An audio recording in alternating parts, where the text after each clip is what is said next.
In this video, we're going to dive a little deeper into events and event groups.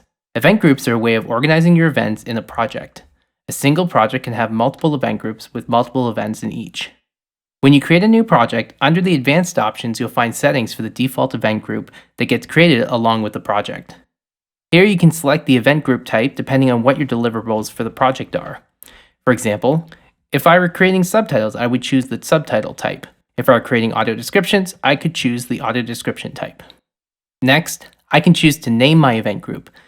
This is the display name that will appear in the event group tab near the top of the event editor. I can also choose to assign a language to the event group and whether the event text inputs should be configured as right to left or left to right. When I create my project, you'll notice that the event group is also created. Your settings are also saved, so the next time you create a new project, it will create whichever event group type you had previously selected. Once you've created a new project, you may wish to add additional event groups. I can do this easily by going to File, New, Event Group, or by clicking the plus icon at the top of the event editor. I'll create a subtitle event group, this time for French. You can also remove event groups by going to the menu icon beside each event group tab and clicking Delete. Event groups can also be duplicated and merged, meaning you can take the events from two event groups and create a new event group.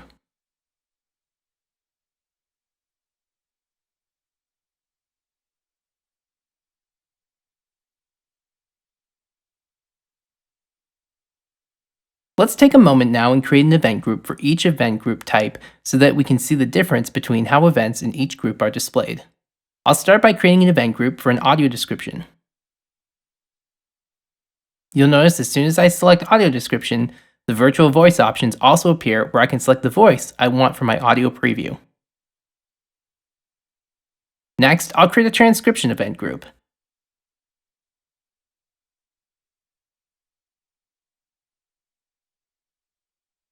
Finally, let's create an event group for translation.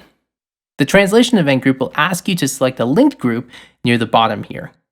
The events from the linked group will be copied to the new event group for reference when generating your translation. You should notice that each event group has its own tab and the event group type is illustrated using the icon to the left of the display name.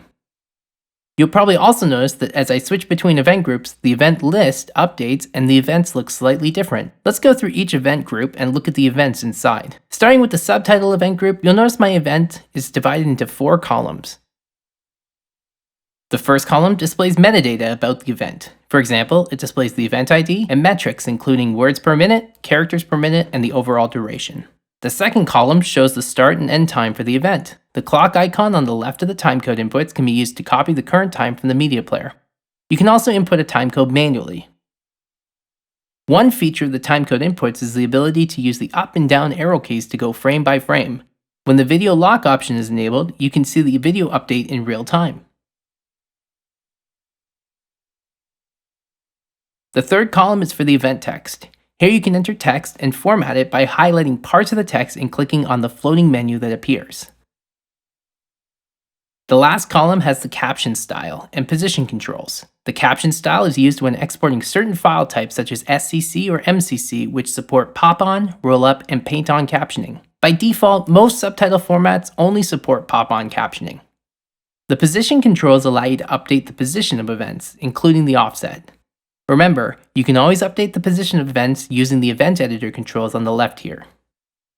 If we switch over to the transcription event group, you'll notice our event changes and now we have 2 columns. The first column shows the event ID and a color icon based on the speaker.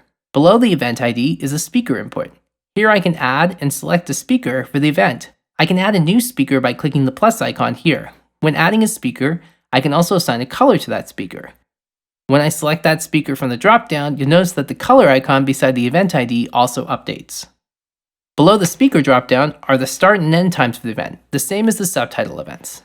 The event text input is also the same, however there is more space for text. Let's switch to the translation event group.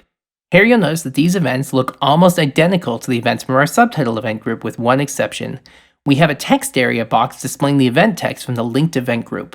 This should make it easy when creating and reviewing translations. Lastly, I'll jump over to the audio description event group. This event group appears slightly different. In the first column, we have the event ID, duration, start time, and a speed or rate slider. The second column contains the event text input. I'll give this event a start time by clicking the clock icon beside the timecode input, and I'll enter a few lines of text. Once I click away from the event, the audio will render and the event will update with a duration. When I play back the part of the timeline with the event, we can hear the audio preview in real time. If we need to shorten or lengthen the audio, we can update the speed slider here and click away again. This will cause the audio to re-render, and the duration will change to reflect the new shortened audio.